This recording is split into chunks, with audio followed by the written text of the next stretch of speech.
सभी को नमस्कार। जैसा कि आप सभी को पता है, विभाग द्वारा कक्षा 10 व 12 के विद्यार्थियों एवं संबंधित अध्यापकों के लिए विद्यालयों को टैब वितरित किए जा रहे हैं।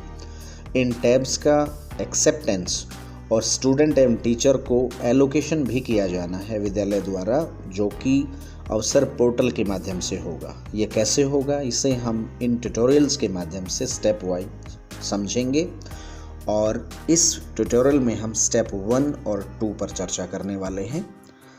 पहला स्टेप है लॉगिंग इन का। तो लॉगिन करने के लिए अवसर पोर्टल पर आपको राइट साइड में जो येलो कलर में लिंक दिख रहा है https://reports.avsar.hry.in/login.aspx, आप इसको गूगल पर लिखें और सर्च करें। आपके सामने ये वाला पेज ओपन हो जाएगा। आप अपना यूज़र नेम और पासवर्ड, जो कि विभाग द्वारा ऑलरेडी आपको दिए जा चुके हैं, उनको भरें और लॉगिन कर दें। लॉगिन करने के बाद स्टेप 1 कंप्लीट। अब स्टेप 2 डिलीवरी कंफर्मेशन पर हम आते हैं। तो जैसे ही आप लॉगिन करेंगे तो आपके सामने ये वाला इंटरफेस आता है। लेफ्ट कॉर्नर में आप देखेंगे एक नया जो टैब मैनेजमेंट सिस्टम का आपको आइकन दिखेगा। इसमें अलग अलग सब आइकन भी हैं। तो पहला आइकन जो है वो टैब एक्सेप्टेंस का है। आप इसे क्लिक करें और आगे बढ़ें। जैसे ही आप क्लिक करके आगे बढ़ते हैं तो आपके सामने ये वाला इंटरफेस आता है जिसमें डिवाइसेस लिखा हुआ है। पहला कॉलम है टीचर या स्टूडेंट का। तो ड्रॉप डाउन में जैसे आप इसको क्लिक करते हैं तो आपको दोनों ऑप्शन दिखेंगे, टीचर या स्टूडेंट। तो आप पहले स्टूडेंट को एलोकेट करना चाहते हैं तो आप यहाँ पर लिस्ट में स्टूडेंट को क्लिक कर दें। उसके बाद आगे बढ़ें। दूसरे सेक्शन में आप देखिएगा कि बॉक्स हैं, तो आप यहाँ बॉक्स वाइज भी कर सकते हैं या फिर ऑल को क्लिक कर दीजिए। इसके बाद डिवाइस स्टेटस जो है उसमें भी आप ऑल को क्लिक करके आगे बढ़ें और सर्च का बटन दबा दें। जैसा कि आपने device for student, box for all, devices status all करके सर्च दबा दिया तो यहाँ पर आपको सभी जो student, IMEI number, status pending और एक्शन क्या है वो वाला सेक्शन आपको साफ साफ दिख रहा है सर्च का बटन दबाने के बाद। अगर आप किसी एक ही पर्टिकुलर IMEI नंबर को देखना चाहते हैं तो यहाँ जो आप रेड लाइन के अंदर आपको बॉक्स दिख रहा है, इसके अंदर आप वो IMEI नंबर यहाँ पर डालें और सर्च कर दें। सिर्फ आपको वही जो बॉक्स है उसका डिटेल आपके सामने आ जाएगा और आप उसके ऊपर एक्शन, एक्सेप्ट या डिक्लाइन का जो भी करना चाहते हैं वो कर सकते हैं। अदरवाइज़ अगर आपने किसी का भी जो है एक्सेप्टेंस नहीं किया है अभी तक तो फिर आप यहाँ पर ना डालें इसे। आप सभी डिवाइसेस का स्टेटस चेक कर सकते हैं।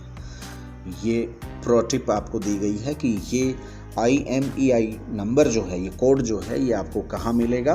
तो ये जो टैब का बॉक्स है उसके ऊपर यहाँ पर लिखा हुआ है, जो कि आपको रेड लाइन के अंदर भी दिख रहा है और लेफ़्ट साइड में भी नीचे की तरफ जहाँ भी लिखा हुआ है वहाँ भी आप देख सकते हैं। यहाँ से इसको नोट करके आप टैब एक्सेप्टेंस के कॉलम में इसको फिल कर सकते हैं।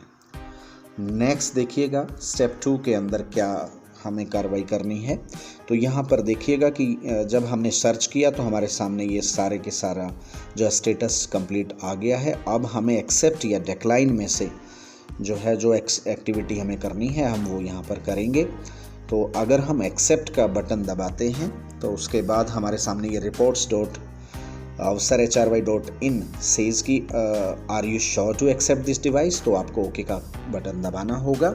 जैसे ही आप ओके का बटन दबाते हैं तो इस तरीके से एक्सेप्टेंस सक्सेसफुल का आपको मैसेज मिलेगा और इस तरीके से ये वाला एक्सेप्टेंस बिल्कुल ग्रीन कलर में आपको दिखेगा। इसमें रीसेट का एक्शन में अब रीसेट आ गया है तो आप इसको रीसेट भी कर सकते हैं। हम आगे बढ़ते हैं स्टेप 2 के अंतर्गत ही। अगर आपको डिवाइस को डिक्लाइन करना है तो आपको यहाँ पर रीज़न मेंशन करना पड़ेगा कि जैसे tablet not found, not received, like this, जो भी उसका जेन्युइन कारण है वो आप यहाँ पर मेंशन करेंगे और सबमिट का बटन क्लिक करने के बाद दोबारा से जैसे आपको एक्सेप्टेंस में मैसेज आया था तो अब यहाँ फिर मैसेज आएगा are you sure to decline this device. तो आपको ओके का बटन क्लिक करना होगा और रिजेक्शन जो है वो आपका सक्सेसफुल हो जाएगा। इस तरीके से रेड कलर्ड जो है आपका रिजेक्शन दिखेगा। लेकिन इसमें भी आप देखें एक्शन के साथ रीसेट का बटन आ गया है। बाई मिस्टेक आपसे ऐसा हो गया है या तो आप इसको जो है दोबारा से एक्सेप्टेंस में लेना चाहते हैं तो आप इसको रीसेट के बटन के माध्यम से कर सकते हैं। इस तरीके से स्टेप 2 में repeat this steps for all the students in teacher boxes. तो इस तरीके से आप टैब्स का एक्सेप्टेंस कर सकते हैं। और आपको हम बता दें कि जब तक आप टैब का एक्सेप्टेंस नहीं करेंगे आप इनको टीचर या स्टूडेंट के लिए एलोकेशन का काम भी नहीं कर पाएंगे।